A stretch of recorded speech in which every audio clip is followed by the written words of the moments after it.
segera kami undang. Sekarang sudah menjadi ex Wakil Menteri Ketenagakerjaan Immanuel Ebenezer yang akrab disapa Noel.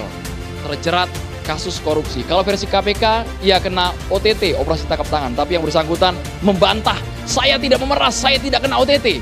Itu kata Noel ketika dijaring oleh KPK di Gedung Merah Putih. Bahkan yang terakhir Noel sempat berteriak, Pak Prabowo berikan saya amnesti.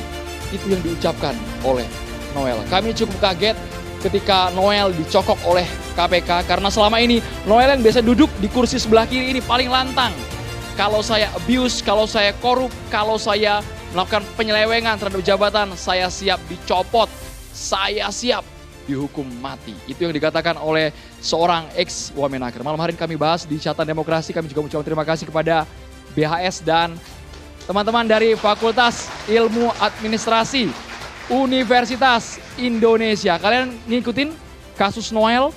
Ini mungkin satu orang dan pertama di Kabinet Merah Putih yang terjaring OTT KPK. Langsung saja saya akan kenalkan satu persatu narasumber yang sudah bergabung dari sudut sebelah kanan. Ini para petarung kita luar biasa. Saya tidak tahu posisinya pro atau kontra dengan penangkapan Noel, tapi kabarnya akan ada yang bela habis-habisan terhadap Noel. Norman Hadinegoro, Ketum Perjuangan Rakyat Nusantara. Bang Norman, sehat Bang? Salam saya untuk Anda semua. Ini Agustusan ya. Merdeka! Merdeka! Merdeka! Merdeka! Merdeka. Kemarin terakhir bahas sama abang ini soal bendera One Piece guys, viral nih. Sekarang enggak. Sekarang merah putih kita ya. Yudi Purnomo, mantan penyidik KPK. Suaranya mana dong Bang Yudi, suaranya kita cek lu suaranya nih. Masih tetap semangat. Masih tetap semangat ya, walaupun intonasi powernya agak lemes sih sebenarnya tadi ya. Udah keliling berapa stasiun TV. Oh, oke. Agak-agak sombong dikit nggak apa-apa lah ya. Kami juga menghadirkan mantan komisioner KPK, tepatnya komisioner KPK periode 2015-2019, Bang Saud Situmorang. Malam. Pakar hukum pidana, Pak Hayar Salmi. Assalamualaikum, selamat malam Pak Hayar Salmi. Kami juga menghadirkan ini yang baru aktivis 98, Wakil Ketua Umum Relawan Bara JP, yang kabarnya tahu persis apa yang dialami oleh Noel. Sempat berkomunikasi hari-hari sebelum Noel kena tangkap KPK. Bang David Pajung. Selamat malam Bang David. Mahasiswa kalau saya katakan korupsi, no. Korupsi? No. Mantap. Ketika saya tadi mendengar korupsi no, nggak ada yang yes, nggak ada ya tadi ya. Yang yes langsung ditangkap nih misalnya. Langsung saja kita akan bertanya, oh ada satu lagi. Ini yang kawan kita. Saya bingung antara bahasa Indonesia atau bahasa Jepang nih biasanya nih. Bang Andi Azwan, Wakil Ketua Umum Jokowi Mania. PLT Ketua Umum Jokowi Mania. Prabowo Mania juga. PLT Ketua Umum Jokowi Mania. Woi, PLT. Ini baru Bang ini Bang. PLT Ketua Umum Jokowi Mania. Baru banget, ini baru banget ini. PLT ini dapat mandat tersendiri berarti Pokoknya ya. PLT Ketua Umum Jokowi Mania. Kita harus tetap organisasi tetap berjalan walaupun oknumnya itu sudah diselesaikan. Sudah diselesaikan. Masih halus bahasanya. Tapi coba kita dengarkan terlebih dahulu pernyataan dari Immanuel Ebenezer ketika tampil di program kami di Catatan Demokrasi, ketika dia mengatakan dia tuh paling menentang korupsi tapi kok terlibat di dalamnya. Berikut ini kita simak bersama. Gak apa-apa, misalnya saya melanggar korup dan lain-lain, melakukan penyimpangan, abuse atau apapun hal yang tercela, silakan dipecat. Ini saya sampaikan di forum ini, silakan pecat saya. Yang jelas, garis merah yang menjadi komitmen saya adalah soal keberpihakan, saya tidak akan melanggar. Itu menjadi pilihan hidup saya semenjak saya menjadi aktivis. Keberpihakan adalah batas merah yang gak boleh dilanggar dalam hidup saya. Oke. Ini masih bulan, seingat kami, April 2025. Tapi saya mau ke Bang Andi Azwan. Bang Andi Azwan yang kemarin sempat viral karena mengatakan Noel ini kan dugaan KPK ia membiarkan, memeras 3 miliar rupiah, menerima motor Ducati. Tapi Anda bilang katanya Noel nggak bisa bawa motor. Nah ini, saya diinformasikan itu katanya nggak bisa naik motor. Mungkin motor gede nggak bisa gitu kan. Kalau motor-motor yang ojol-ojol biasa bisa gitu loh. Ya kan. Tapi menurut saya, ya memang itu juga kesalahan saya tidak cross lagi, kita cek lagi. Ya ternyata dia pernah jadi ojol gitu loh. Karena kita bergaul kan kita tidak pernah menanyakan latar belakangnya seperti apa gitu. Yang kita lihatin ke depan seperti apa. Tapi sesama sahabat pernah satu organisasi, Anda merasa Noel ini apakah memang betul perangainya seperti itu atau dijebak? Ya, masalah dijebak atau tidak dijebak itu kenyataan yang terjadi ya. Karena posisi beliau itu adalah wakil menteri, pemegang kebijakan. Kalau itu misalnya pasti dia tahu apa yang terjadi di posnya itu. Mestinya sebagai pejabat publik, ya dia harus memang menghentikan itu. Ya kan? Harus menghentikan itu proses-proses yang terjadi di dalam itu. Ya kalau misalnya beliau masuk ke dalam lingkaran setan itu, ya artinya beliau menjebak dirinya sendiri ke dalam lingkaran itu. Meskipun bukan sendirian, ada sekitar 10 orang lainnya. Ya yang juga ada dalam 10 orang lainnya, kalau dia ada pemegang kebijakan, dia bisa menghentikan itu. Karena kan komitmen dia kan luar biasa. Ya kan? Saya siap dihukum mati kalau saya korupsi. Dan itulah pegangan kita semua. Karena mulut ini adalah janji kita yang harus kita tepati. Mulutmu adalah harimaumu. Itu yang kami tidak menyangka. Karena selama ini yang paling getol, tampil di layar, dia yang membela kaum buruh. Ini malah yang dari 275.000 menjadi 6 juta rupiah untuk sertifikasi K3. Yang pertama ini adalah yang tersakiti adalah kami semua ini. Secara organisasi. Apalagi saya. Seperti dikhianati seperti ini. Ya kan? Karena kita berjuang, bagaimana kita berjuang ya, teman-teman di bawah, di grassroots, apakah mereka merasakan hasil-hasil dari hal itu? Kan tidak. Berjuang dengan kemampuan sendiri. Benar-benar relawan, rela untuk melawan, siap untuk dilawan. Kan begitu. Kita kemana-mana semua ya kita urunan. Ibaratnya begitu loh. Tapi ketika melihat pimpinan kita sudah di atas, dan kita ya artinya ya gembira ya, tapi bukan artinya kita mau cawe-cawe di dalam. Tidak untuk itu. Karena kita paham pekerjaan beliau itu sangat luar biasa, dibutuhkan artinya ketenangan diri. Ya karena kita lah tahu selama ini di Kementerian Tenaga Kerja kan luar biasa. Banyak sekali kejadian-kejadian yang luar biasa di sana terutama untuk masalah korupsi itu. Dan ini ibaratnya udah stadium 10 kali kalau menurut saya kalau bicara kanker. Ya kan? Disitulah fungsi sebetulnya beliau ini sebagai destroyer, quote unquote ya, untuk menghantam itu semua. Kita sangat apresiasi, apalagi pemerintah memberikan nilai cukup memuaskan dalam kinerja beliau. Menarik ini, Bang Norman harus komentar loh. 10 bulan menjabat, pernyataan dari Mensesnek menurut Prabowo, 10 bulan ini punya gebrakan yang cukup signifikan. Diksinya memuaskan, Bang Norman. Ya, saya itu kalau lihat si Noel ini kaget ya. Saya paling benci dengan korupsi. Benci banget. Ya, Noel baru bulan Desember ya dapat duitnya ya. 3 miliar. Seharusnya dia usut. Jangan diambil uangnya kalau dia mau pembersihan di departemen itu. Kan dikumpulkan data tahun dari 2019 sampai 2025 sampai terkumpul berapa? 60 miliar katanya tuh. 69. 89. Seharusnya si Noel ini mengusut itu. Ini bajingan ini orang ini.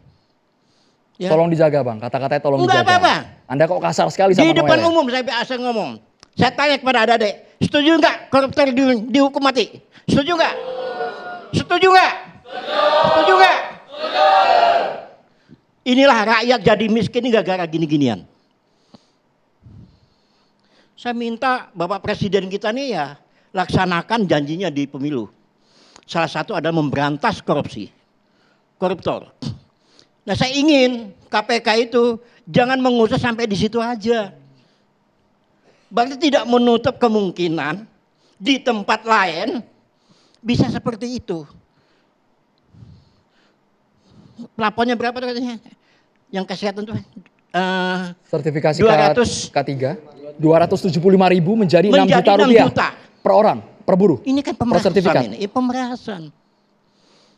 Ini nggak boleh lah. Sebagai wamen nggak boleh begitu. Kita tidak menutup kemungkinan di kementerian lain seperti itu juga. Saya minta KPK usut itu. Itu dari saya sementara. Baik, Bang David, komentar lu Bang, boleh Bang. Sebagai eksekutif, sampai masuk ke ranah itu menerima aliran dana, membiarkan 3 miliar masuk kantong. Ya, makasih. Dari dua sahabat pembicara sebelumnya kan ini juga kawan-kawan Noel ya. Saya teman baik Noel, sama-sama 98, sama-sama di Relawan. Walaupun organ kami berbeda ya, saya bara JP. Nah, dalam sisi manusia itu selalu ada dua sisi kan. Yin yang lah gitu, ada sisi gelap, ada sisi terang. Beberapa waktu sebelum Noel ketangkap kan di publik itu Noel seolah-olah seorang hero ya. Dan banyak hal yang menjanjikan hal yang positif ke depan dengan setiap Noel ada di media elektronik. Nah, tetapi ketika beliau tertangkap tangan kan ya kita melihat apa adanya seperti hari ini. Bagi saya, apapun Noel dia adalah tetap teman. Tetapi bahwa kejatuhannya di dalam case ini itu tidak bisa ditoleransi. Tetapi ada sisi-sisi lain yang harus ditempatkan secara proporsional dalam case ini. Bagi saya, kejatuhan Noel itu tidak secara person menjadi tanggung jawab dia seorang Noel saja. Dia jatuh karena satu sistem. Dia ada di dalam sistem yang salah, ya. Nah, sering saya katakan di beberapa media juga bahwa di kementerian manapun ada posisi seorang inspektorat, ya. Apa guna inspektor? Apa tupoksi inspektor? Inspektorat itu tugasnya adalah mendesain kebijakan-kebijakan soal pengawasan internal, ya. Melakukan pengawasan internal, bahkan melakukan mitigasi resiko terhadap hal-hal yang seharusnya jangan terjadi. Apalagi juga, mohon maaf ya, inspektor di Kementerian Naker ini mantan Direktur KPK ya, Bang Saud ya. Mantan Direktur KPK. Harusnya dengan posisi itu bagi saya, itu harusnya nggak terjadi hal-hal seperti Ketika dia menjabat, Noel sudah ada di dalam. Ya, karena dia menjabat posisi strategis itu sebagai seorang inspektor di sana. Maksud saya gini, bukan mau menjustifikasi kesalahan orang per orang, tetapi satu sistem yang tidak berjalan sebagaimana mestinya. KPK pun, case ini kan 2019 ya. KPK ini kan punya dua tugas ya. Selain penindakan, juga dia sebagai mengantisipasi kesalahan ini. Mitigasi korupsi terjadi. Pencegahan. Nah, berarti kalau dari case 2019 selama 6 tahun sampai hari ini tuh proses pencegahan gak jalan kan? Apalagi indikasi bahwa sudah tercium, sudah terbaca sejak 2019. Dan celakanya lagi tadi bahwa posisi dirjen itu, inspektorat itu ada di semua kementerian. Nah, apakah itu efektif? Bagi saya mungkin usul kepada Pak Presiden, nomenklatur inspektorat itu dihilangkan aja. Lebih bagus tugas-tugas inspektorat itu langsung ngelink kepada BPKP atau sekalian BPK. Tapi yang menarik Bang David mengatakan Noel ini tidak aktor tunggal. Iya, buktinya. Jadi jangan judge dia bermain sendiri karena ini sudah sistemik. Sistemik. Dan menurut pers conference Ketua KPK kemarin kan 2 hari lalu kan sudah jelas. Noel itu menerima pemberian kan. Bahkan kata Noel ada sultannya di dalam kan. 81 miliar itu dipegang oleh salah seorang sultan, terus dibagi-bagi ke tempat-tempat lain. Nah itu artinya bahwa ya pertama emang sudah clear Noel gak bermain sendiri. Bahkan kalau disalahkan posisi itu dia ada, kalau menurut Ketua KPK kan kenanya pasal 12E kecil kan. Itu ada unsur pembiaran, ada unsur pemerasan lah di situ. Bahkan Noel sedikit melawan kemarin bahwa saya nggak di OTT di rumah, saya nggak di OTT, saya didatangin di rumah. Artinya gini, kita coba menempatkan sesi ini, bagi saya case ini Noel apapun tetap salah. Gak ada pembenaran sedikit pun bagi Noel ya. Tetapi bagi pembenahan korupsi ke depan, sistem ini harus dibongkar. Dan gini, momentum ini harus dijadikan titik balik peradaban penegakan hukum korupsi di Indonesia. Nggak boleh berhenti hanya pada menangkap lalu kemudian menghukum, mempunishment. Tetapi membongkar semua sistem yang carut-marut ini, termasuk nomenklatur tugas yang punya tanggung jawab besar itu harus dibongkar. Kenapa nggak berjalan? Apakah mereka nggak berjalan karena ada sesuatu?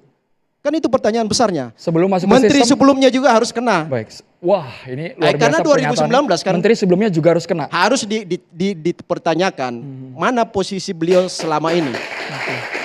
Sebentar Bang, soal tadi sistem saya mau klarifikasi ke Bang Norman, jangan Anda salahkan Noel sendirian karena ini sudah masuk sistem Bang Norman. Berjamaah. Ah, Ini berjamaah. Kalau Departemen Tenaga Kerja itu dari periode yang lalu juga sudah kecium itu.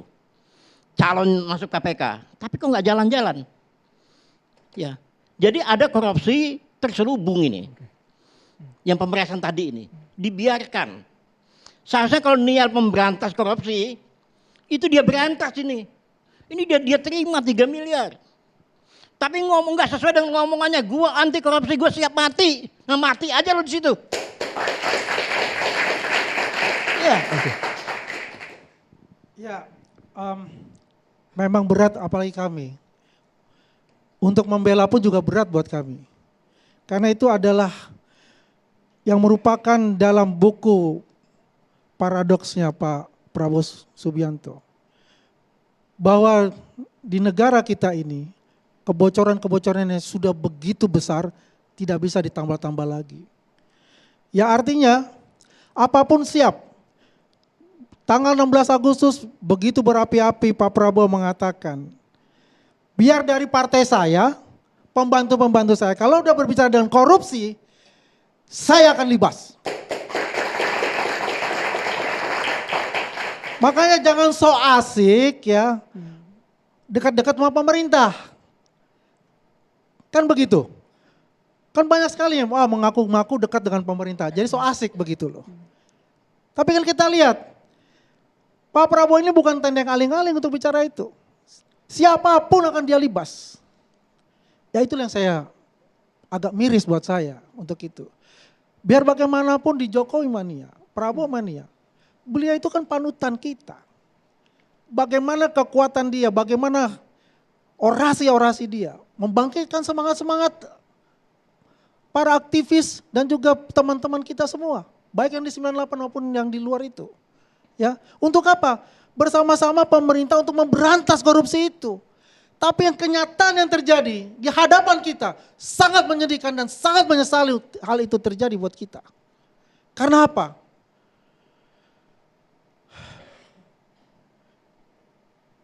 Berat buat kita.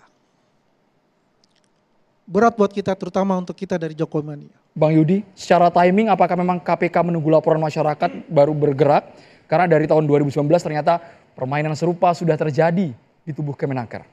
Sebenarnya hari ini jangan-jangan 66-nya kontra Noel nih.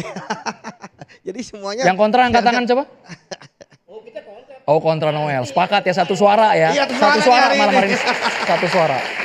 Tapi tetap teman. Tetap teman. Kalau kata Oke. Bang David tetap teman ya Bang ya. Pakai mic boleh Bang, pakai mic. Kalau kita bicara apa yang dia lakukan, kita pasti bersepakat. Tapi kalau kita berbicara itu ada pertemanan, susah maupun senang, itu tetap teman. Oke, jadi gini Bang.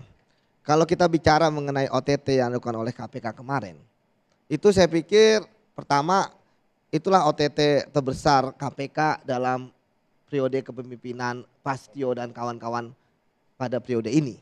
Itu yang pertama. Setelah sebelumnya ya yang ditangkap OTT kepala dinas, bupati, ya kan, kemudian anak perusahaan BUMN, gitu. Artinya tentu ini akan menaikkan citra dari KPK dalam beras korupsi. Yang tadi ditanyakan bahwa mengapa 2019 baru ketahuan sekarang, itu kan tahunya dari 2019 dari hasil OTT. Kita bisa tahu kenapa kasus-kasus korupsi itu lama untuk bisa diungkap. Karena pertama mereka bermain dalam circle yang kecil.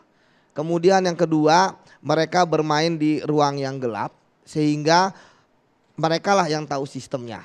Mereka lah yang kemudian bisa memilih siapa-siapa saja orangnya. Tetapi ingat bahwa kejahatan pasti meninggalkan jejak. Dalam beberapa OTT yang dilakukan ya itu pasti akan terungkap. Kayak sekarang kan terungkap. Bayangkan dalam waktu 1 kali 24 jam KPK sudah banyak mengungkap banyak hal. Pertama dari uang yang beredar 81 miliar. Ya, kemudian orangnya dapat berapa. Kemudian dari tahun 2019 sampai dengan tahun 2025. Artinya bahwa ini merupakan hal yang bagus ya. Tapi ada satu yang menarik bahwa sebelumnya kita tahu ada perkara KPK terkait dengan PJTKA, tenaga kerja asing. Yang itu baru sebulan 2 bulan lalu. Ternyata orang-orang ini nggak tiarap. Mengapa mereka nggak tiarap? Ya, ini pertanyaan menarik. Itulah kenapa kemudian KPK masuk dan kemudian KPK selanjutnya melakukan OTT. Karena mereka merasa sudah mempunyai backing. Karena mereka merasa bahwa sudah membayar upeti ya kepada wamen yang mereka anggap bahwa dengan sepengetahuan dengan pembayaran mereka, maka ya tindakan-tindakan mereka untuk terus memeras ya. Ini kan keberlanjutan, bukan keberlanjutan kepresidenan ya. Ini keberlanjutan korupsi.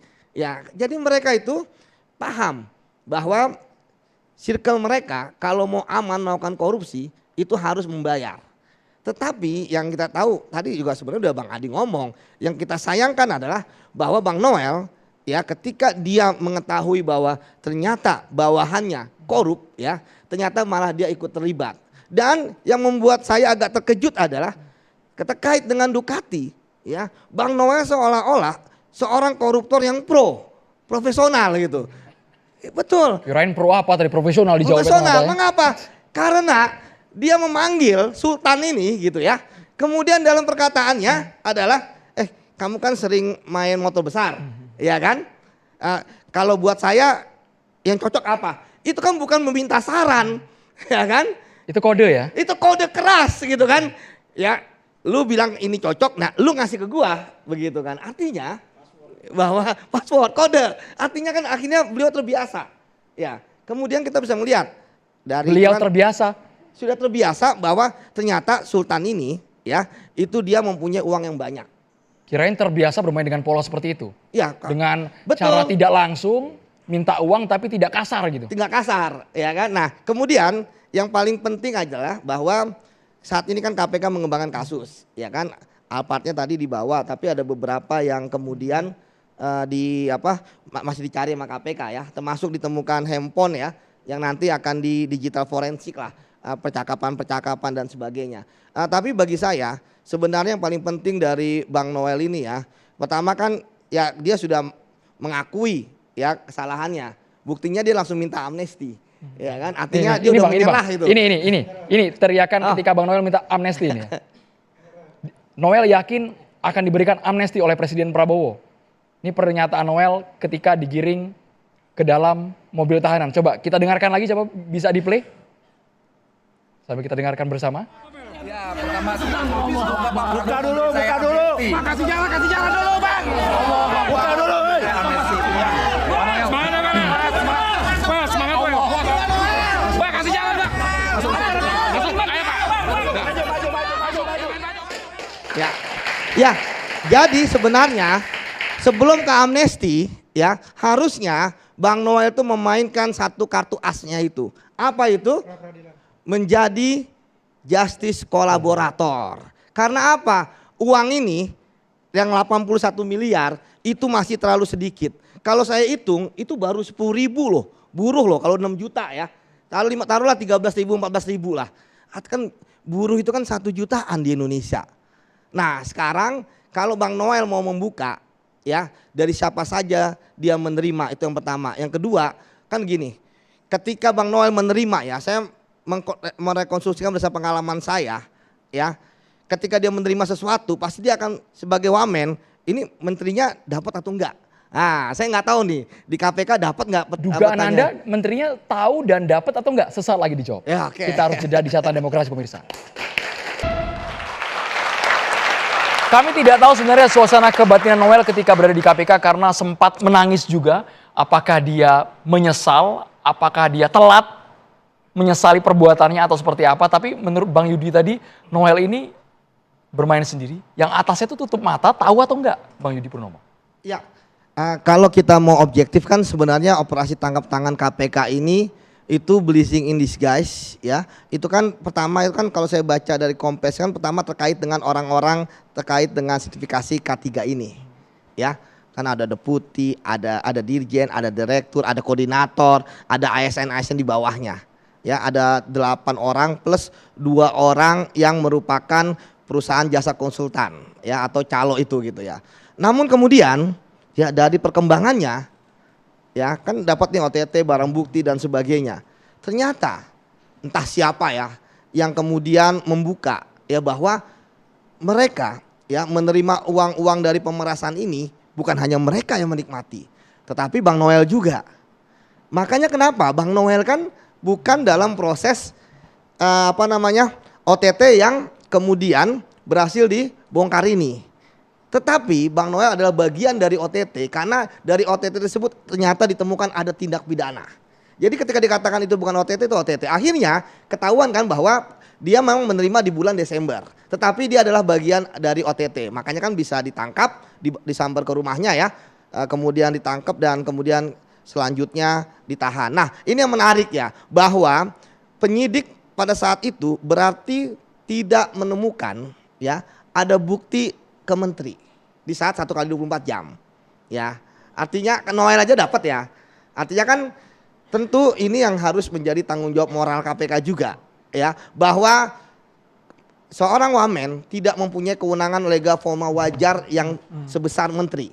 Tetapi dia mendapatkan 3 miliar ya Ducati, dan kalau misal mobil-mobil ini benar juga adalah bagian dari kasus korupsi, entah yang ini yang sertifikasi atau yang lainnya, artinya kan yang didapatkan Bang Noel kan gede juga gitu. Nah sekarang tinggal ya bagaimana ya KPK tentu tadi saya katakan harus menelusuri dan mengembangkan dengan tadi teknik pencucian uang lah, follow the money, atau dengan saksi-saksi ya yang harus dipres oleh KPK ya untuk kemudian mengaku. Dan tadi saya katakan bahwa peran Bang Noel juga sangat penting di sini untuk menjadi justice kolaborator, begitu. Jadi gini, apa yang disampaikan Bung Yudi itu, saya sepakat pertama tadi soal usulan harusnya gini. Noel sebagai seorang aktivis ya, dan punya komitmen awal sebelum kejatuhan dia. Ini kan kita sudah sangat, tadi saya katakan seperti hero lah dia di awal. Nah dengan latar belakang sebagai seorang aktivis, harusnya dia jangan cepat nyerah.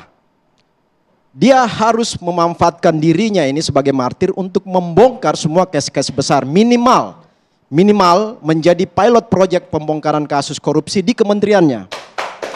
Karena apa? Karena bagi saya dari data yang sudah ditemukan 81 M bahkan mungkin lebih, tetapi yang baru dikolek oleh KPK itu 81 M itu, kemudian Noel hanya mendapat 3 M kan. Nah, pertama gini. Tadi saya bilang, ya tadi Bang Norman juga menyampaikan ini korupsi berjamaah sebenarnya. Jadi Noel masuk di dalam sistem sindikat korupsi yang sudah mapan. Lalu kemudian inspektoratnya nggak berfungsi secara optimal di sana. Nah, juga saya mau mengkritisi pola KPK kemarin ya. Di situ kan seolah-olah ini entertain, show force dari semua barang bukti. Sekian motor, mobil, 22 kan gitu. total. Ya. Tetapi nggak dijelaskan ke publik bahwa motor ini dari rumah siapa. Jadi seolah-olah itu langsung tangkapan publik, oh ini Noel, karena posisi Noel yang tertinggi di dalam yang kena OTT. status OTT tersangka ini. Nah maksud saya gini, pertama kalau bisa Noel menjadikan dirinya menjadi justice kolaborator dulu untuk membongkar semua modus operandi di kementerian. Begini, jangan dia terima 3 miliar itu. Oh dia udah terima Bang. Dia udah terima 3 miliar. Dia harus balikin kalau mau menjadi justice kolaborator. Harusnya dia sebagai wamen, kepercayaannya presiden, dia lacak itu, ada apa ini? Ya itu yang saya maksud. Ikutan gitu loh. Dia harus menjadi, karena udah nasi udah menjadi bubur kan. Dia udah terlanjur ketangkap dan menjadi pesakitan. Dia dari wamen dapat gaji. Dari komisaris dia dapat mengapa lagi? Ya. Terlalu serakah ini orang ini. Ya betul, nah makanya gini. Kan namanya juga manusia ya. Ya inilah manusia tadi. itu kan pasti orang ada ini. kalpan itu. Tapi ada catatan yang saya menarik, katanya Bung Yudi bilang mengatakan. Belum. Bang Saud tahan lu, Bang Saud tahan lu, Bang Saud. Gongnya tuh di Bang Saud, nanti gongnya jadi ke Bang Saud. Aku udah bisa pulang. Izin Bang Saud ya, mungkin satu pertanyaan saya sebetulnya Bung Yudi ya. Ini kan beliau kan wamen ya, dan itu 2019 ya. Berarti kan 2019 itu sebetulnya itu sudah ada mungkin mensrea-mensrea yang sudah ditangkap oleh KPK ataupun laporan-laporan yang sudah ditangkap oleh KPK. Ini pertanyaan juga bagi masyarakat, kenapa baru sekarang gitu loh dilakukan OTT itu? Apakah ada satu pesanan tertentu? Kan pertanyaannya begitu. Ini bukan kata saya. Ini masyarakat bertanya-tanya untuk itu. Karena langkahnya Pak mantan wamen ini, Noel ini, terhadap bagaimana dia membela buruh, membela pekerja-pekerja yang terpinggirkan itu atas majikan-majikan yang nakal itu, ya. Dia datang, dia inspeksi, dia dengan gayanya dia itu membuat pengusaha-pengusaha itu menjadi marah ataupun mereka punya dendam dan membuat suatu jebakan-jebakan bisa saja terjadi seperti itu. Karena begitu 2019 sampai 2025 ini kan panjang ini. Dan Bobi ini kan dia mempunyai perusahaan K3 juga untuk itu. Biasanya kan itu kan sudah tercium itu kan langsung ditindaklanjuti. Jadi tidak berkaitan dengan kementerian sekarang, menteri dan wamen sekarang. Ya pada zaman itu menteri yang waktu itu juga mestinya begitu. Nah, mungkin mohon penjelasan Bari. Ya, jadi gini Bang. Ya, kan tadi saya katakan bahwa korupsi itu adalah kejahatan terselubung. Ya. Penyidikan buta atas apa yang terjadi di luar sana. Sampai kemudian ada yang menginformasikan. Kalau kita melihat penjelasan KPK kan sudah clear ya, bahwa informasi baru didapatkan oleh KPK. Ya, dari situ kemudian tim KPK bergerak ya untuk kemudian memantau. Ya memang terkadang pemantauan itu kan nggak langsung hari ini ada memantau, hari ini ada OTT. Jadi bagi saya sih kemarin kalau tadi penjelasan saya bahwa 2019 itu didapatkan oleh KPK ya dari OTT kemarin, bahwa orang-orang itu sudah mengakui ya bahwa mereka memang sudah beroperasi ya dengan modus operandi yang sama itu dari 2019. Bermain sudah lama, tapi menarik Bang Saud Situmorang harus komentar ini. Tadi pertanyaan Bang Andi Azwan ada yang terputus. Apakah ini kasus termasuk kategori pesanan sehingga Wamenaker yang kena tembak? Sesaat lagi Bang Saud Situmorang. Kita harus jeda di Catatan Demokrasi pemirsa.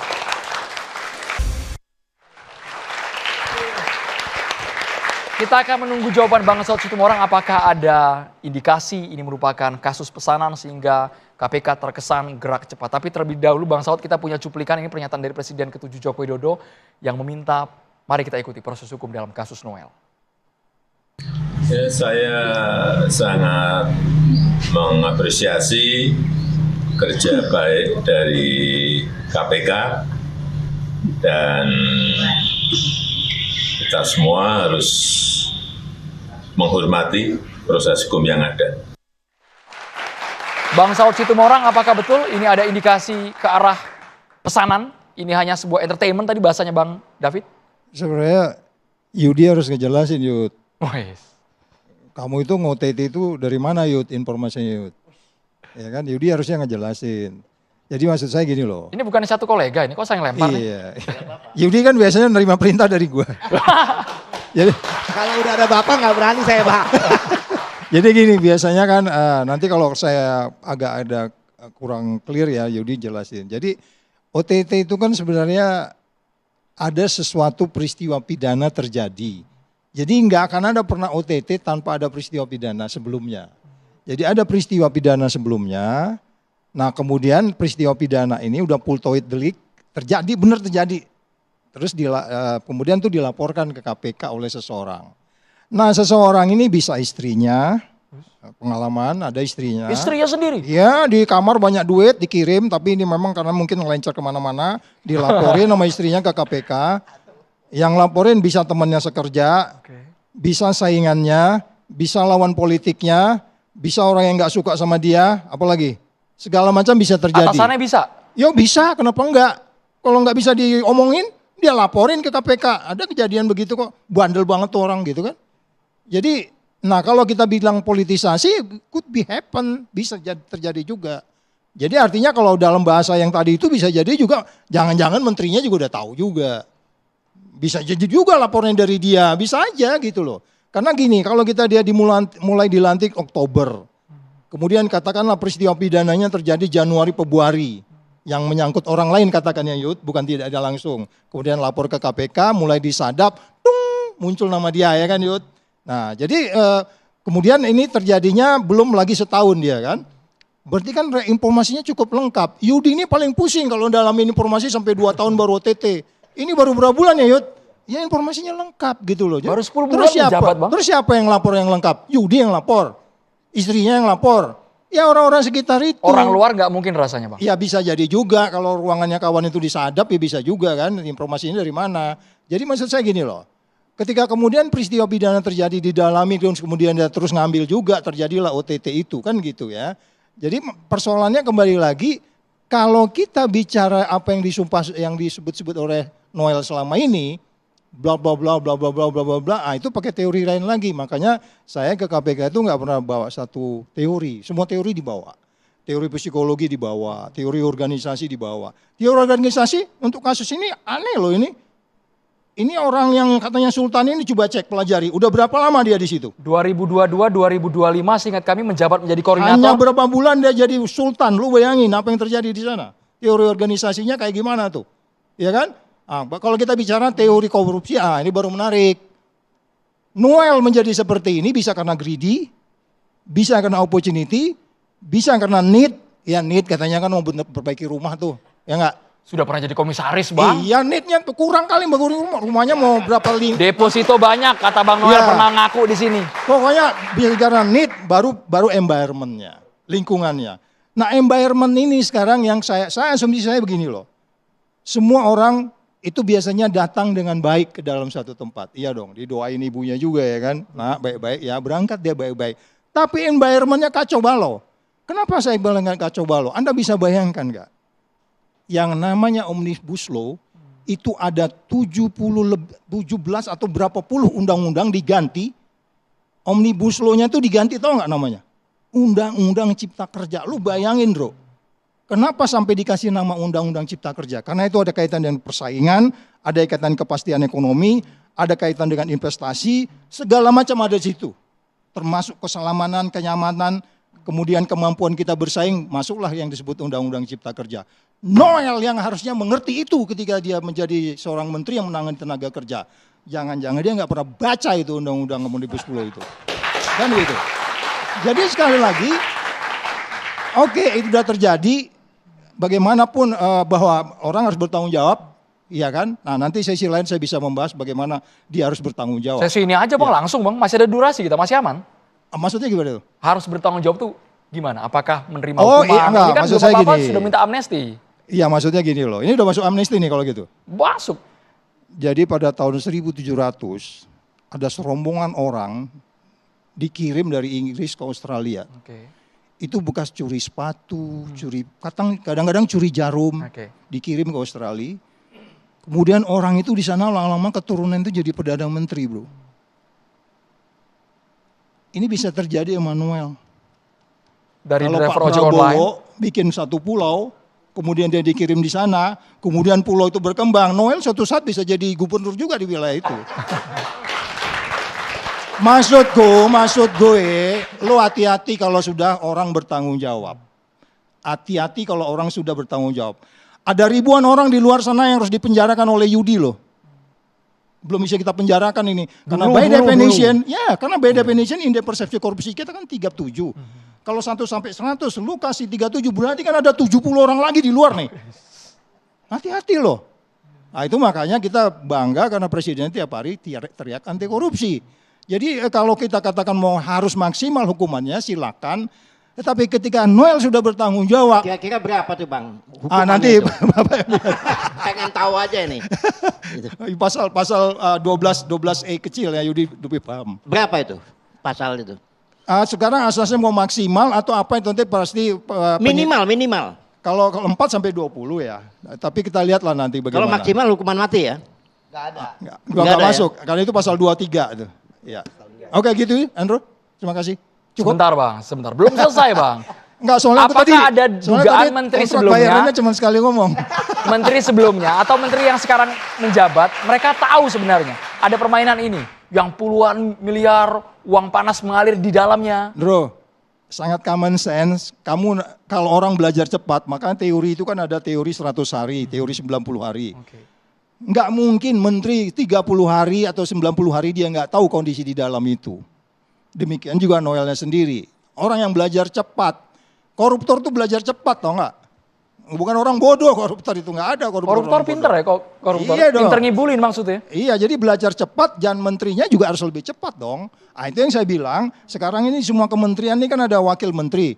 Ini kita minta Pak Prabowo bahwa antara menteri dengan wakilnya ini harus saling check and balance nih. Saling kontrol. Jangan dibiarin juga Noel kayak gitu. Bro gimana? Biarin aja nanti dijeblosin. Kan udah dibilang dari partainya aja gua embat katanya gitu kan. Udah biarin aja kecebur sendiri. Enggak begitu karena dunia internasional yang lihat. Kok begini sih minister Walker saya begini kan gitu nggak enak gitu loh. Jadi jangan dibiarin juga teman kecebur dibiarin gitu. Ya harus dikontrol lah, diingatin gitu kan. Jadi ini jangan lu pikirin Bro ini yang jadi Kementerian Tenaga Kerja loh. Angka 1 sampai 100 kita dapat 34 itu berarti 70% kita di luar tuh masih kayak gimana gitu loh. Jangan lu anggap hanya di kementerian ini aja. Iya kan? Ya nggak Yud?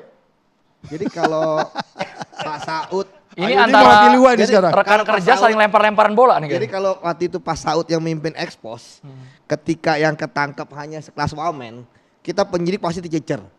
Bentar bang. Ini cuma sekelas wamen, ecek-ecek gitu maksudnya. Iya bukan, maksudnya kan tadi kan Pak Saud udah menjelaskan teori organisasi. Ada patron klien, atas bawah gitu kan. Ya, Ketika belum dijawab nih. Ini ada pesanan nggak dan kasus ini? Belum dijawab masalahnya. Kalau pesanan Ya. ya tentu kalau ngelihat OTT-nya Bang ya, kan yang ditarget itu adalah orang-orang yang sertifikasi ini. Ya, Nah, tapi kemudian blessing disguise dapatlah Noel. Tetapi ini yang menarik, tadi kan pasti Pak Saud pasti akan bertanya pada penyidiknya, loh kenapa wamen? Ya kan? Pantas nanyanya ke Yudi mulu tadi kan. Ya kan? Pasti saya dicecer, ya kan? Kenapa cuma wamen dapatnya lu gitu kan? Periksa lagi tuh orang-orang, ya kan? Periksa lagi tuh orang-orang. Siapa tahu atasnya dapat, kan begitu? Bang Saud pengen lebih. Tapi jawab begini ya, sebetulnya ini pelajaran baik juga ya Bang Saud ya. Bang Yudi ya. Pelajaran buat Karena kita begini semua. juga nih, saya jadi ingat istilahnya Pak Jokowi ini, ojo kemajon. Apa tuh Bang? Artinya. Wakil menteri itu jangan mendahului menterinya. Nah, Jangan bermain tanpa sepengetahuan menterinya. Ya kan main sendiri kan begitu kan, ojo kemajon makanya gitu. itulah Bang Andi, Ya. saya katakan ya, Bang Noel, ya saya pikir Bang Noel adalah orang yang jantan lah. Tadi kan perjalanan hidupnya dasar lah. Betul kalau mau jadi martir sekalian. Langsung ketika besok diperiksa oleh penyidik, langsung cerita dapat duit dari mana aja, ya selama ini dapat barang dari mana aja, dan kemudian ya dia membongkar. Kan kalau justice kolaborator syarat cuma satu, membongkar korupsi ya yang di atasnya. Ya, Ya, tadi dan gini, bukan pelaku utama gitu kan. Bung Seperti Yudi, itu. tadi saya udah bilang bahwa ini kan kasus nggak berdiri sendiri. Jadi ini harus dijadikan titik balik untuk membongkar semua sistem yang sejenis ini di kementerian lain. Saya nggak yakin ini stop di paling tingginya Noel, nggak. Apalagi sejak 2019. Makanya kata saya pejabat-pejabat top di satu kementerian di masa sebelum Noel, sebelum menteri yang sekarang juga harus diperiksa karena sudah mendarah daging. Lalu kemudian yang kedua, kalau bisa itu tadi, fungsi inspektur jenderal itu harus juga ya kalau bisa ditanya-tanyalah oleh KPK. Di mana peran Anda, fungsi Anda, tugas Anda mengawasi secara internal. Bahkan saya bilang hilangin nomenklatur itu supaya ke depan setiap kementerian langsung link ke BPKP atau BPK sekalian. Jadi nggak perlu, karena gini, sama juga di BUMN ya. Di BUMN itu ada namanya SPI ya, Sistem Pengendalian Internal. Ada internal audit yang ditunjuk oleh direktur utama, mana berani dia periksa bosnya. Jadi kami protes, kalau bisa menteri BUMN juga menetapkan sendiri inspekturnya, internal audit, jangan direktur yang menunjuk karena nggak mungkin dia berani sama bosnya. Independen. Nah itu maksud saya. Jadi di kementerian ini harus dibongkar sampai setuntas-tuntasnya, kalau perlu potong seluruh pejabat yang ada untuk memberikan efek jerah. Dan ini Pak Prabowo punya komitmen. Saya yakin Pak Prabowo sebagai strong leadership dan komitmen di asta cita beliau itu bersama Mas Gibran, saya yakin ini baru ledakan kecil pertama ini. Akan banyak ledakan besar yang kita akan tunggu beberapa waktu ke depan ini. Tapi sebenarnya kalau konsep pencegahan itu ya, Yudi masih ingat mungkin, uangnya KPK itu lebih banyak di pencegahan. Saya sendiri selama di KPK itu merasa uang negara itu banyak untuk pencegahan. Bayangin aja kalau ke Papua naik pesawat berapa bolak-balik, semua ke Indonesia udah sekelilingi.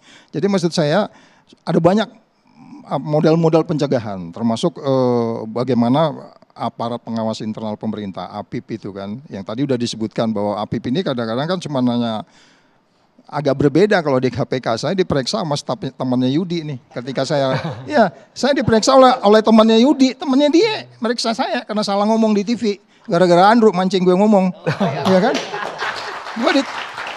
Nah, tapi di tempat lain berani nggak? Ada nggak inspektorat berani meriksa menterinya? Itu yang harus dimulai.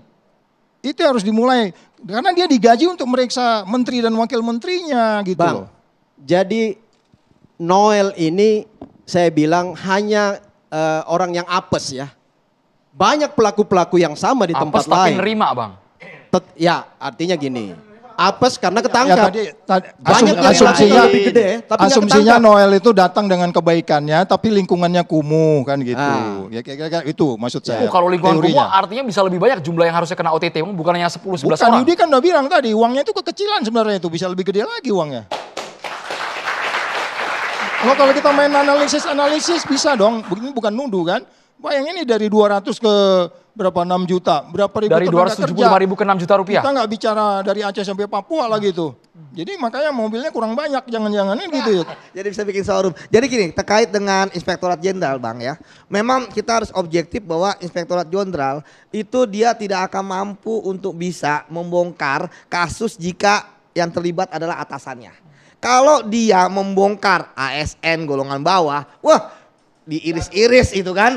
Dia kalau masih ada daging diiris masih diiris gitu kan. Santapan lezat. Santapan lezat. Tetapi ketika dia berhubungan dengan atas, dia juga harus sadar diri gitu kan. Nah, seperti apa? Jadi ketika pelaku korupsi adalah orang nomor 1 atau nomor 2 di suatu lembaga, kementerian atau BUMN, ya, maka maka sistem anti korupsi gagal total semua. Kan kita sudah paham ada ISO 37001 anti bribery, semua menjalankan gitu. Tapi itu percuma. Makanya kenapa dalam Liga Korupsi Indonesia LKI ketika korupsinya dari peringkat 1 sampai peringkat 10 itu ratusan triliun sampai 1000 triliun ya.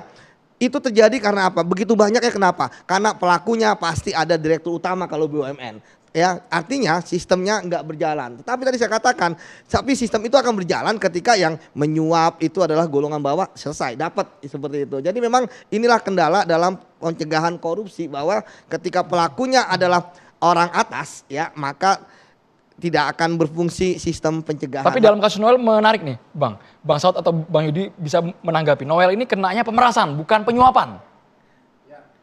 Ya. Pemerasan. Iya, pemerasan itu kan nanti kita lihat modusnya gimana, apa dia yang ngomong langsung atau dia lewat seseorang kan bisa kan. Yang pasti bahwa kalau dikatakan pemerasan itu pasti ada apa namanya bukti-buktinya, artinya unsur-unsurnya pemerasan itu apa begini, gitu. Pemerasan itu dari 270 juta menjadi 275.000, Bang. menjadi 6 juta. Kan pemerasannya di sana. Uang didapatkan dari situ. Pelapornya 200. Ternyata diperas itu rakyat itu. Enggak Pak, nanti kita akan dilihat terminologi Jadi uang itu yang didapatkan dari uang pemerasan itu. Pemerasan belum tentu juga karena jumlahnya. Yudi saya minta 50 rupiah juga kalau maksa itu pemerasan Pak. Jadi maksud saya gini loh, belum tentu karena terminologi pemerasan itu dilakukan dengan cara apa. Apakah memang kalau kuantifikasi itu relatif. Ada juga orang bilang, ya udahlah lu bayar aja. Kan ini yang bayar K3 ini kan bisa jadi pribadinya, bisa perusahaannya. Si perusahaan bilang kan, ya udah bayar aja. Nanti kita bayar, nggak apa-apa lah. Yang penting ini perusahaan kita besok mau kontrak Amerika nih. Ada beberapa orang belum dapat K3 nih, kita harus segera. Nah, jadi maksud saya itu kita dalamin dulu Pak. Modelnya bukan karena jumlahnya gitu. Bang Saud, gini, ini satu pertanyaan besar saya. Ketika kemarin pers conference dari Ketua KPK, kan sempat ditanyakan, Pak Ketua, kenapa pasal yang dikenakan ke Noel ini adalah pasal 12E, pemerasan, ya kan?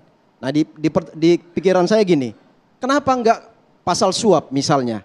Karena kalau pasal suap itu dua pihak kan, pemberi dan penerima. Dikenakan pasal pemerasan berarti hanya satu pihak. Pertanyaan besar saya, ini pertanyaan nakal, apa ada yang disembunyikan? Apa ada orang yang diamankan? Apa ada yang ingin diselamatkan sehingga hanya satu tembakan pada satu pihak sehingga pasal itu yang keluar. Nah mohon mungkin nanti Bang Saud bisa memberikan klarifikasi dan Bung Yudi soal itu. Siapa karena nih? ini Mau disposisi Bang Saud ke Bang Yudi? ya karena ini pertanyaan besar masyarakat, publik mempertanyakan itu loh. Jadi sebenarnya sudah terjawab juga ya kenapa. Jadi tadi 12E kecil ini ya kan Undang-Undang Tipikor itu memang dia hanya menyasar kepada yang menerima. Kalau yang memberi itu tidak. Dan kalau saya lihat ya memang dalam kasus ini berapa ribu buruh mau dipenjara memang. Kalau kita pakai pasal suap menyuap. Loh kalau tapi kita bisa melihat ya bahwa kenapa di KPK pakai pasal 12C ya karena kan ada ancaman dalam tanda kutip bahwa tidak akan ya dikeluarkan sertifikasi. Sementara buruh ini butuh sertifikasi. Kalau enggak bisa kerja, kalau enggak bisa dapat asuransi, enggak bisa jalani backhoe dan sebagainya. Jadi pasal 12E itu buruh dianggap sebagai korban dari korupsi. Tetapi ingat loh bahwa KPK bukan hanya memainkan 12E kecil. Karena bagi saya memang riskan. Ya kalau 12 ayat kecil sangat riskan. Karena menarik Bang Noel ke dalam satu kesatuan 55 ayat 1 ya. Itu tentu harus dilapis. Makanya Bang Noel dilapis dengan 12B besar. Itu apa? Pasal gratifikasi. Pasal gratifikasi itu apa? Karena 30 hari kerja harus melaporkan. Karena penerimaan ini Desember dan KPK yakin ya bahwa Bang Noel tidak melaporkan karena kan pasti dikontak orang gratifikasi. Ada nggak laporan gratifikasi Noel nih selama ini? Nah nggak ada kan terkait dengan 3M itu, apalagi terkait dengan Ducati, maka bisa dilapis. Jadi kalaupun nggak kena pemerasan, ya kenanya di gratifikasi Bang. Jadi kalau saya melihat KPK kan juga mengatakan bahwa pelapor-pelapornya ini adalah korban kan. Ya maka memang menarik ya bahwa jarang-jarang lah. Sudah lama saya tidak ada OTT yang pasal 12E kecil ya. Sebelumnya itu pernah ada di zaman saya, itu orang pajak yang kena. Sementara wajib pajak diperas ya kan 12E karena padahal dia pajaknya udah benar. Sama kayak gini, sebenarnya kan mereka sudah benar nih aturannya tapi nggak jelas kapan keluar sertifikasinya. Seperti itu. Jadi kalau bagi saya ya sebenarnya udah clear pasal 12E kecil. Bagi saya kalau misalnya dia pakai pasal suap menyuap, jangan nggak ada meeting of mind-nya. Ya kan antara perusahaan karena korbannya buruh. Korbannya buruh. Ya, saya kembali ke masalah Inspektur Jenderal ini, saya agak menggelitik buat saya gitu loh ya. Karena kan sekarang kalau kita lihat ada rancangan undang-undang TNI kan. Sekarang ini banyak Inspektur Jenderal itu kan dari TNI maupun dari kepolisian. Pangkatnya juga tinggi-tinggi tuh. Ya, bintang 2 minimum kan. Ya semestinya ini kan tidak takutlah dengan mereka-mereka itu kan yang berbuat kesalahan-kesalahan seperti itu. Apakah ya job desk-nya itu masih pakai aturan yang lama? Ini kan mesti dikaji ulang untuk itu. Kalau job desk yang dipakai peraturan-peraturan keinspektoratan itu masih yang lama, mungkin apa yang dikatakan Bang Yudi itu benar, ketakutan itu. Ya kan karena kan ada job desk yang harus dipatuhi. Tapi kan kalau sekarang ini kan sudah berubah ini semuanya. Mestinya Inspektorat Jenderal itu mengadakan mitigasi sebetulnya. Tindakan mitigasi untuk itu. Adik, kamu ini kayak baru jadi orang Indonesia. Maksudnya Bang, diterusin Bang, diterusin. Ini maksudnya apa? Kayak baru jadi orang Indonesia itu maksudnya apa? Jadi bukan masalah orang Indonesia Bang, ini kan kita biar pencerahan juga. Ya, saya ngerti apa yang kamu sampaikan, tapi kita udah bisa bayangkan kondisi di dalam pegawai negeri kita ini kayak gimana sekarang ini. Jadi maksud saya kita sepakat ada banyak memang harus diperbaiki dalam kaitan tugas fungsi status seseorang bekerja sesuai dengan juklaknya dia. Kemudian dia ada KPI-nya seperti apa, itu kan yang nggak jalan. Kayaknya KPI yang bener nih Yudi aja nih buat tiap tahun dia harus menjarakan sekian orang. Di tempat lain punya KPI. Dapat bonus dia. Mungkin juga KPK nggak capek-capek lagi kalau KPI jalan, ya kan? Iya, jadi itu memang kita bisa pahami ya bahwa sekarang ini yang paling menarik adalah ketika hampir setiap hari presiden yang ngomong seperti itu, ini masih kejadian bro. Ini yang agak sulit gitu kita bisa menerima di akal kita. Kami dulu bekerja itu kayak di rumah sendirian loh, nggak ada pernah diinspirasi begini. Kita hanya ngelihat biasa-biasa aja gitu. Tapi kita karena waktu itu masih independen kita mengerjakan. Jadi maksud saya gini, nggak ada alasan sekarang ini sebenarnya orang untuk tidak melakukan penindakan dengan keras. Omongannya Prabowo itu bukan untuk saya, bukan untuk kamu, ya kan? Untuk yang lagi menjabat ini sekarang ini. Bukan untuk Andrew juga. Andrew, kamu mau nyuap? Siapa yang kau suap? Saya paling istri kau kan? Jurnalis lempeng aja Bang saya Bang. Iya, ya. makanya. Jangan Bang. Makanya, jangan sampai Bang. Omongannya Prabowo itu buat kalangan menterinya, pejabatnya, buat polisi, tentara dan seterusnya. Tapi kan nggak didengar. Apa Noel nggak pernah buka ini WA atau apa gitu sampai dia nggak tahu gitu, nggak mungkin juga. Satu partai lagi Bang. Nah itu maksud saya gini loh, apa yang harus kita simpulkan dari cerita ini? Ya udah stop korupsi malam ini juga, udah gitu. Faktor gini Bang. Begitu bangun korupsi lagi. faktor efek jerah itu belum ada sampai hari ini. Jadi kalau punishment-nya masih seperti ini, setiap pelaku-pelaku atau calon-calon koruptor itu sudah hitungannya bisnis. Gua nyolong 20 miliar, nanti dihukum cuma 2 tahun, wah masih untung lah gua, keluar sana, keluar sini, bayar sana, bayar sini. Hitung dagang. Karena apa? Terlalu lemah punishment-nya. Nah, makanya mungkin kalau bisa bapak-bapak DPR RI di sana itu cepatlah sahkan undang-undang perampasan aset atau modifikasi sedikit undang-undangnya. Pemiskinan. Koruptor itu, Bang Saud, nggak takut mati. Bener, nggak takut mati. Tapi takut miskin. Kalau harta yang diambil oleh KPK itu termasuk harta yang merupakan hasil halal, disapu bersih, saya yakin semua orang takut. Saya nyolong 20 miliar, 100 miliar diambil.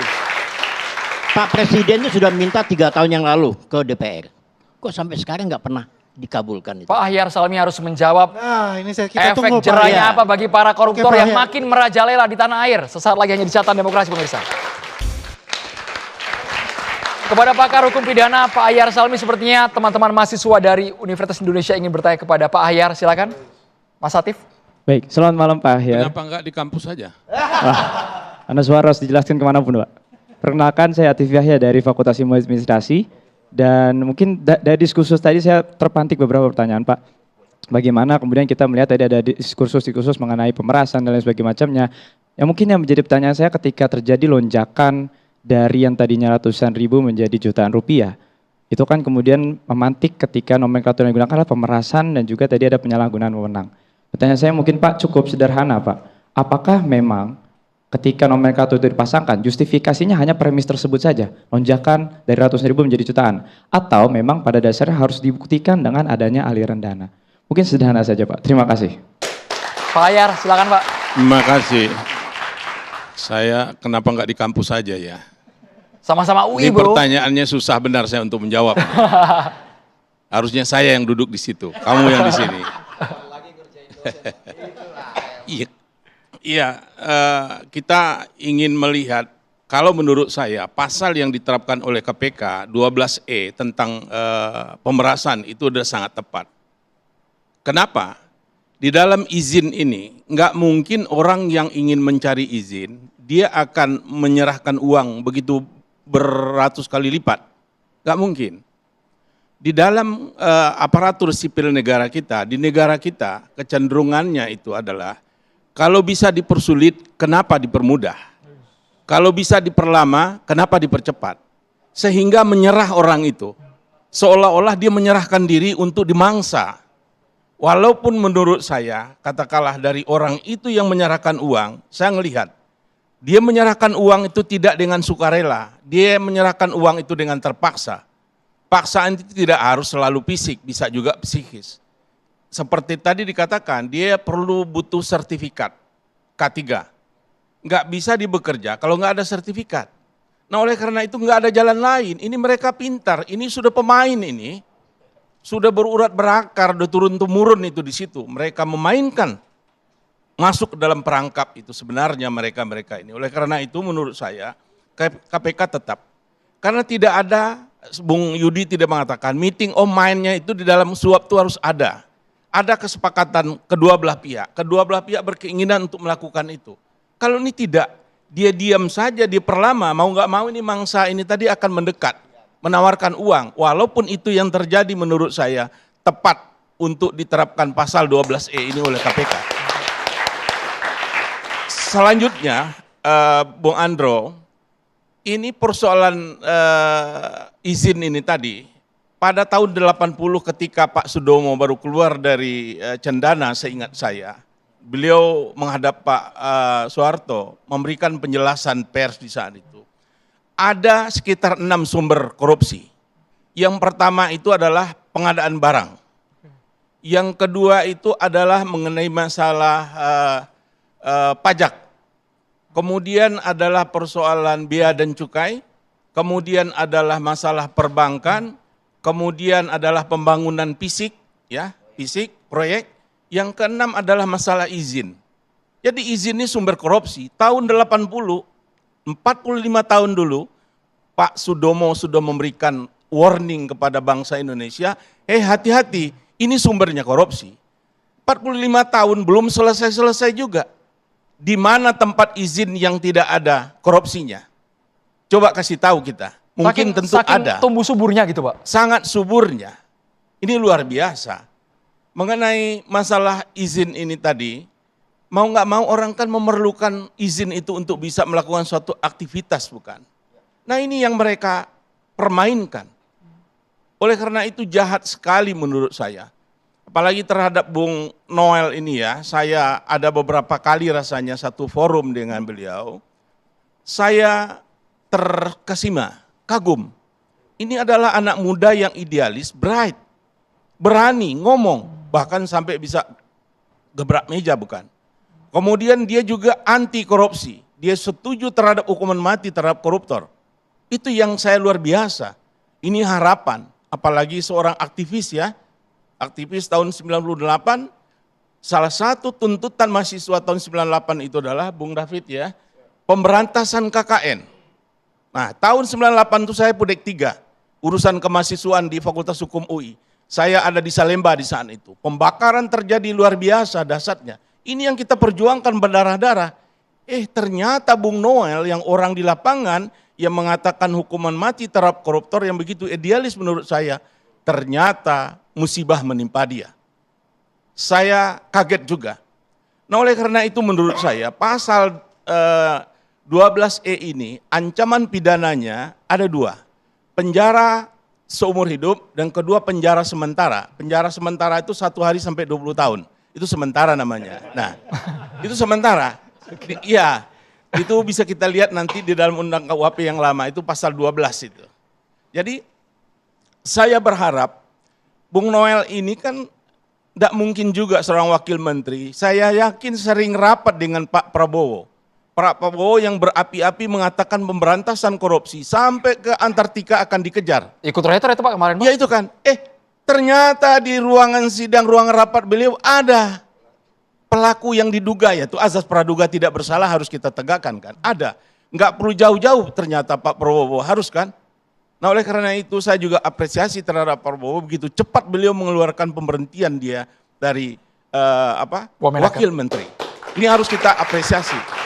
Nah oleh karena itu, menurut saya supaya ada efek jerah dan pantas juga Bung Noel seorang aktivis, kemudian setuju pidana mati terhadap koruptor, orang dekat dari Pak Prabowo, terapkan oleh KPK, tolong dituntut oleh KPK, mudah-mudahan ada yang dengar ini, saya mendorong dan mengusulkan tuntut yang maksimal.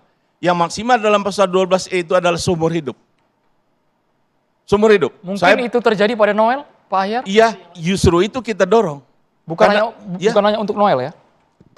Saya setuju Pak ya. Hukuman kalau misalnya hukuman mati. Ya kalau hukuman mati itu hanya bisa di dalam pasal 2 ayat 2. Enggak mungkin lain dari itu. Jadi seumur hidup tuh mau kecil mau besar seumur hidup. Ya itu kalau menurut saya itu. jangan kita lihat dalam jumlah uangnya. Ya. Tidak selalu itu pertimbangan hal yang memperberat pidana itu macam. Karena dia yang saya katakan tadi sebagai aktivis ini pasti tertimpa, angkatan 98 pasti akan tertimpa. Ternyata Anda dahulu menuntut pemberantasan KKN, Anda berkuasa di saran jadi ruling class, Anda lagi yang melakukan. Ini banyak dampaknya terhadap lagi Bung David contohnya. Bagaimana angkatan 98, Anda dulu berdarah, kita memperjuangkan reformasi, kok korup juga. Yang kedua, dia adalah lantang meminta hukuman mati. Yang ketiga, dia adalah wakil menteri yang pastilah mendengar apa yang diharapkan oleh Pak Prabowo tentang pemberantasan korupsi. Artinya dalam tindakan dia tidak mendukung Pak Prabowo. Jadi banyak hal-hal yang memberatkan menurut saya. Itu Bung. Dia abai sendiri dengan apa yang dia ucapkan. Bahkan ada sebuah cuplikan Noel mengatakan siap dihukum mati untuk para koruptor. Dia mengatakan kalau ada korupsi, hukuman mati. Itu merupakan hukuman yang setimpal. Ya menurut saya demikian, dia hukuman mati, nggak ada lagi pasal yang didakwakan, nggak mungkin. Kalaupun yang Bung Yudi katakan tadi KPK menerapkan pasal 12B besar, itu juga sama pancam pidananya. Seumur hidup dan 4 tahun minimal, maksimal 20 tahun sama. Bahkan juga dendanya juga sama. Mulai dari 200 juta sampai dengan 1 miliar. Ini sama 2 pasal itu yang mana saja nanti. Saya berharap KPK berani nanti menuntut jika terbukti di dalam persidangan, tuntutlah yang maksimal dalam pasal 2 pasal itu adalah seumur hidup.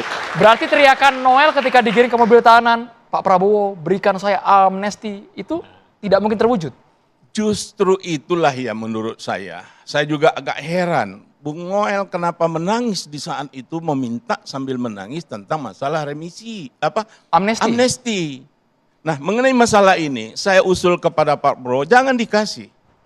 Saya orang yang tidak setuju ketika diberikan amnesti dan abolisi Pak Saud ketika dulu. Biarlah sistem peradilan pidana itu berjalan. Jangan terlalu cepat.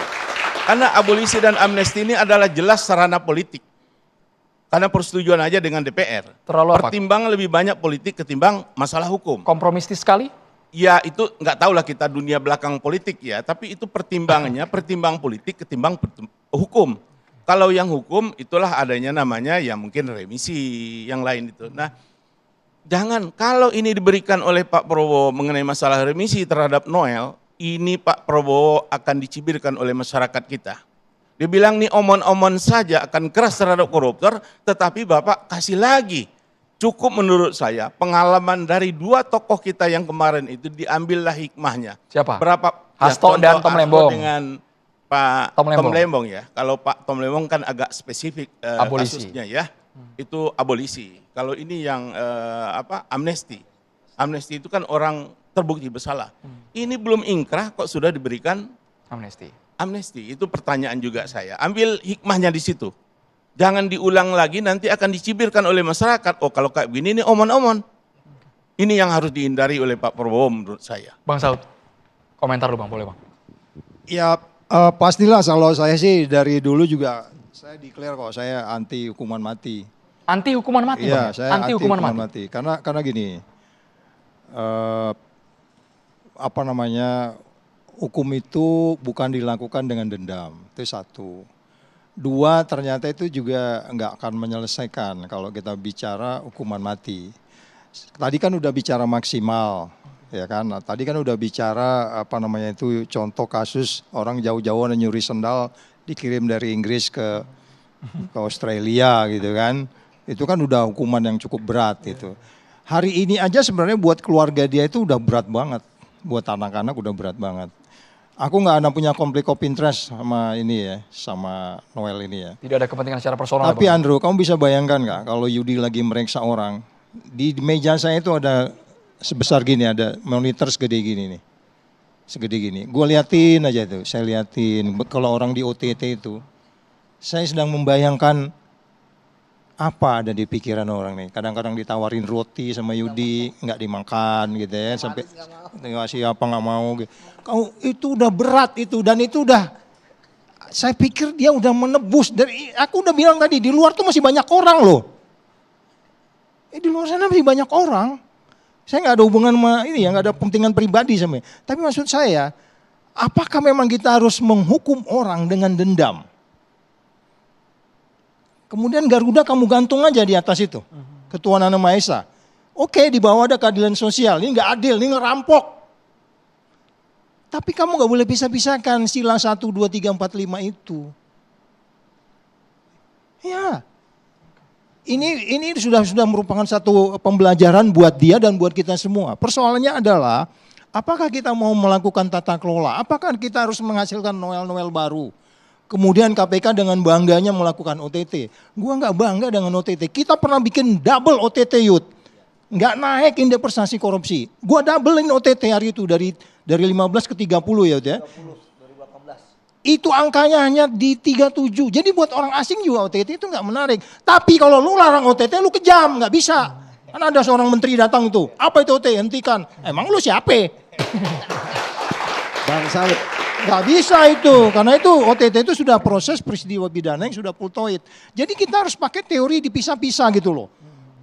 Ya kan? Makanya ideologi, politik, sosial, budaya, pertahanan, keamanan itu harus di satu paket. Nggak bisa Anda pakai teori satu aja untuk menyelesaikan ini. Gimana Bro David? Ya, soal hukuman mati.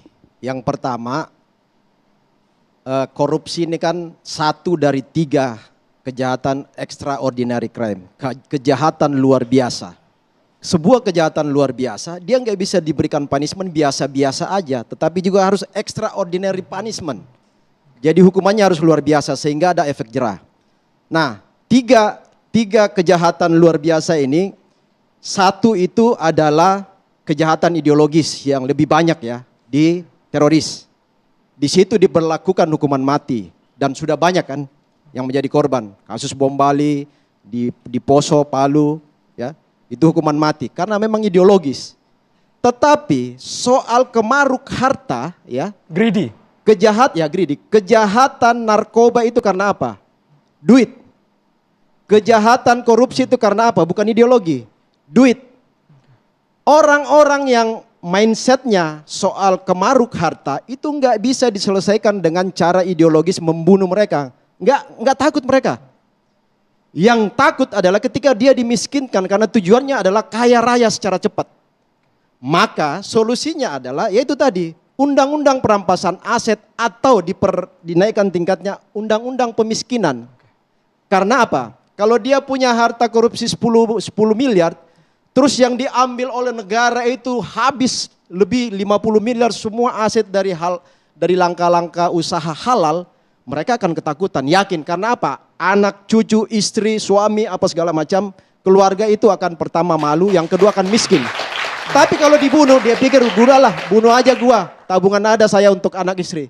Kan seperti itu mindset koruptor dan narkoba. Ya, di tahap itu saya setuju bahwa kemarin yang menarik ada seorang anggota DPR bilang, undang-undang perampasan aset itu nggak bisa dijalankan karena kita harus bereskan KUHAP kita dulu. Nggak ada, undang-undang perampasan aset itu non-conviction base. Nggak ada urusan dengan KUHAP itu. Dan ini kondisi luar biasa. Iya, nggak ada urusan dengan KUHAP. Jadi hari ini juga bisa diresmikan itu undang-undang. Undang-undang perampasan aset itu kan sudah lama itu. Udah lama, 2008 berapa kali prolegnas itu nggak ada realisasinya untuk itu. Nah itu saya setuju lah kalau itu memang harus dipercepat undang-undang perampasan aset itu. Karena juga PPATK butuh itu untuk itu kan. Untuk mempercepat itu. Masalahnya DPR itu nggak mau. Bukan nggak mau, masalah ini kan politis. Banyak kepentingan-kepentingan di situ. Sekarang bagaimana? Ya gerakan inilah. Akademisi, gerakan masyarakat untuk mendorong itu. Mahasiswa. Untuk mendorong itu. Silakan Prof. Ya, Andro, pemiskinan. Ini sebenarnya kita dari dahulu ya, mengenai masalah status dari uang pengganti. Itu adalah pidana tambahan. Ini bukti kita nggak serius untuk mengembalikan uang yang diambil oleh koruptor. Pidana tambahan itu boleh dijatuhkan dan boleh tidak dijatuhkan. Itu kan himbauan saja dari pihak kejaksaan. Jaksa harus tuntut uang pengganti. Itu nggak mengikat, bukan undang-undang. Nah oleh karena itu kalau memang serius kita, jadikan pidana pokok mengenai masalah uang pidana tambah uang pengganti tadi. Bahkan Bung Andro, saya mungkin ini di dunia, saya yang mengintrodusir waris pidana, nggak ada. Yang diajarkan waris pidana barat, waris perdata, waris Islam, waris adat. Saya mengintrodusir berapa puluh tahun yang lalu dalam kuliah tindak pidana korupsi, waris pidana terhadap uang pengganti ini tadi. Kenapa waris pidana? Inilah yang saya ingin jadikan disertasi dahulu, tapi berbeda, gagal. Nggak ada masalah buat Bukan hanya saya. pelaku tapi juga turun-temurun yang akan Terhadap menerima jerat anak-anaknya. pidananya. Sesaat lagi Kenapa? kami akan segera kembali hanya di Catatan Demokrasi pemirsa.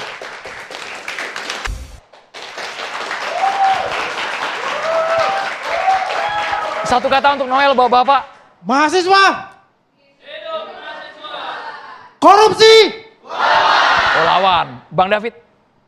Satu kata untuk saya dari kasus Noel adalah Noel harus membongkar semua kejahatan di Oke, kementeriannya. satu kalimat. Pak Hayar. Noel, hadapilah masalah ini. Tangan mencincang, bahu memikul.